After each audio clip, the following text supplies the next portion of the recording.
Lawmakers and advocates against domestic violence are renewing calls for action to protect survivors from gun violence.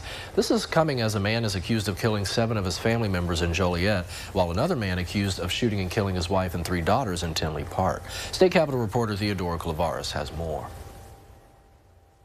The system is failing women in Illinois, and Illinois can do something about it. Advocates and lawmakers say that means passing a bill taking guns out of the hands of accused domestic abusers when an order of protection is granted. There can be no ambiguity and no delay in this process.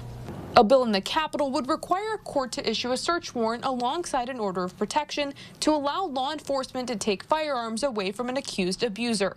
Law enforcement would then have to execute the warrant within 96 hours.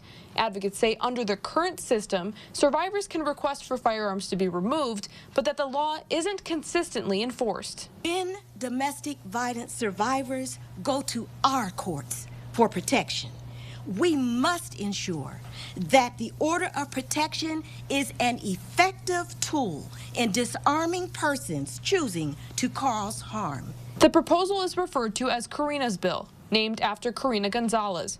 Karina's husband is accused of shooting and killing her and her 15-year-old daughter, Daniela.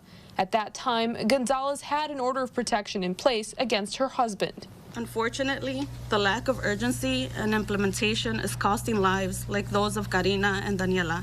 Our current laws are not enough. The Illinois Sheriff's Association says they're opposed to the bill and are concerned about how they would implement it if it became law. We're not opposed to, again, trying to make sure that we protect victims. That's what we swore an oath to do.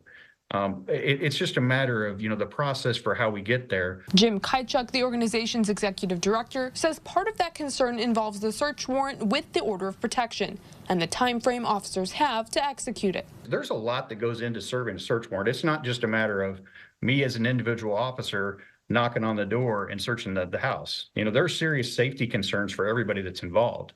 And that timeline, while I certainly understand, the need to try to get weapons as soon as possible, I also understand that we need to make sure we plan for things, or we're going to talk about some really bad interactions for law enforcement. We do know that after the shooting in Joliet, President Joe Biden even issued a statement praying for the family members of those impacted and also saying the tragedy emphasizes why he says he'll be taking action to get guns out of the hands of people who intend to cause harm.